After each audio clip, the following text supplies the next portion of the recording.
ধরিয়ে দেয়। আদৌ আমরা বাক্য অনুপাতে কি চলছি বা চলছি না, সমস্ত কিছু বাইবেলে প্রকাশ করে। হালেলুয়া।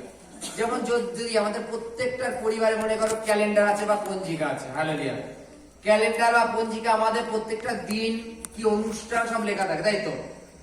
এই মাসে কতগুলো বিয়ে আছে, এই মাসে কতগুলো অন্নপ্রাশন আছে বা কি কি অনুষ্ঠান আছে, সমস্ত কিছু লেখা থাকে। তদনুসারে আমাদের জীবন চরিত্র, আমাদের জীবনটা কিভাবে চলা উচিত, কিভাবে চলছি আমরা, কিভাবে চলা উচিত, সমস্ত কিছু এই বাইবেলে লেখা আছে। আর তদনুসারে আমাদের খুব সূক্ষ্মভাবে পড়ে সেগুলো বের করতে হবে। হালেলুয়া। আমরা পড়বো, হালেলুয়া, মালাকি অধ্যায় 3:13 থেকে পড়ছি। হালেলুয়া। তো ঈশ্বর বলছেন, তোমরা আমার বিরুদ্ধে শক্ত শক্ত কথা বলিয়াছ, ইহা সদাপ্রভু কহেন।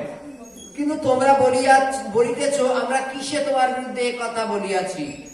তোমরা বলিয়াছ, ঈশ্বরের সেবা করা অনর্থক এবং তাহার রক্ষণীয় দ্রব্য রক্ষা করাতে ও বাহিনীগণের সদাবর সাক্ষাতে শোক বেশে গমনাগমন করাতে আমাদের লাভ কি হইবে?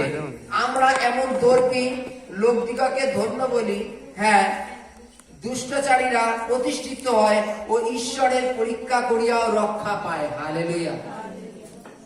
ঈশ্বর বলছেন, বাইবেল বলছে যে তোমরা আমার বিরুদ্ধে শক্ত শক্ত কথা বলো। ঈশ্বর তখন বলছে, তারা বলছে, বলো তো আমরা কি কি বিষয়ে শক্ত শক্ত কথা বলি। ঈশ্বর তুলে ধরছেন যে এইটাই, যে শক্ত শক্ত কথা আমরা কি বলি। অনেক সময় আমরা দেখি যে, বলো, যদি মনে করি যে আমরা ধার্মিকতার পথে চলার চেষ্টা করি এবং আমার ধার্মিকতা পথে চলার জন্য অনেক সমস্যা আসে, কিন্তু যারা দেখো মন্দতার পথে চলে তারা দেখো দিব্যি মানে বাজার করছে, খাচ্ছে দাচ্ছে, ঘুমাচ্ছে, দিব্যি ঘুরে বেড়াচ্ছে। আর আমরা কোন পথে চলার চেষ্টা করছি, আমাদের জীবনে সমস্যা আসছে। এটা আমরা বলি না? কতজন বলি? কেউ বলো না, তাই তো? চলো, ধন্যবাদ। বলো না, দেখো, তাই তো? চলো। বাইবেল বলছে, যারা এইরূপ বলে তারা ঈশ্বরের বিরুদ্ধে শক্ত শক্ত কথা বলে। হয়তো আমরা সকলেই বলি, কিন্তু এখন চেপে যাচ্ছি, কেউ হাত তুলছি না। চলো, বাইবেলে যেমন উদাহরণ, এটা তো বাস্তব যে আমি চুরি করি না, আমি সৎ পথে চলি বা ভালো কথা বলি, আমার উপরে বেশি দোষারোপ আসে।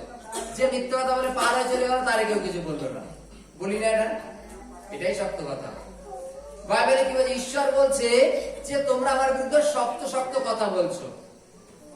একটা জিনিস দেখো, যদি আমার পুরাতন নিয়ম দেখি, ঈশ্বর যখন ইসরায়েল থেকে মিশর থেকে বের করে নিয়ে আসছিল ইসরায়েলের, সেই রাস্তায় কিন্তু ইসরায়েলরা মসির বিরুদ্ধে বা ঈশ্বরের বিরুদ্ধে শক্ত শক্ত কথা বলেছিল, তাই তো নাকি?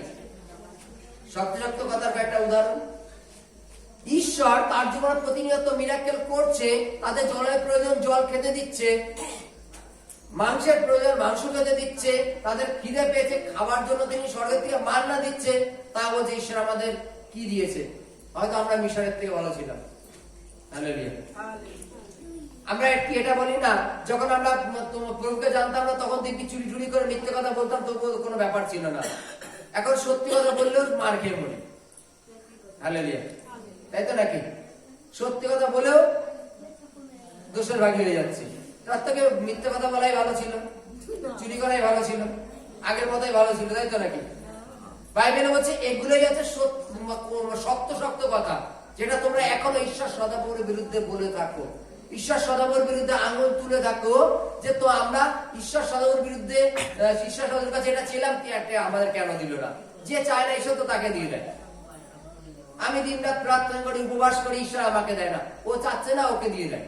ওরা বেতক পথে সুখে আছে। আমি সৎ পথে ইনকাম করি, হয়তো আমরা ডাল ভাত খেতে পারি না।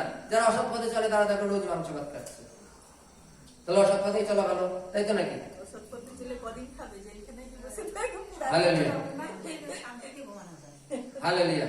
ওর জন্য বাইবেলে বলছে তোমরা ঈশ্বর সদাপ্রভুর বিরুদ্ধে শক্ত শক্ত কথা বলছো। যদি আমাদের মধ্যে এইরূপ কারোর বক্তব্য থাকে ঈশ্বর সদাপ্রভুর বিরুদ্ধে, আমরা যেন শক্ত কথা না বলি। যেমন ইসরায়েলরা বলতো ঈশ্বর স্বর্গ থেকে মান্না খেতে দিয়েছে, সেই মান্না যদি বাইবেল আমরা দেখি যে অসম্ভব জিনিস,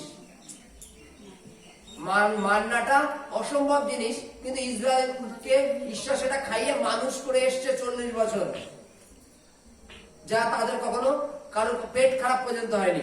মান্না এমন একটা খাবার, আমরা হয়তো 2-4 দিন যে কোনো একটা খাদ্য খেতে খেতে দেখবা পেট খারাপ হয়ে যায়। দুধ চা খেলে অলরেডি গ্যাস হয়ে যায়, হয়তো নাকি খেতে থাকলে। কিন্তু মান্না তারা এক নাগারে 40 বছর খেয়েছে, তার কারণ পেটের পর্যন্ত সমস্যা হয় না। Hallelujah, hallelujah.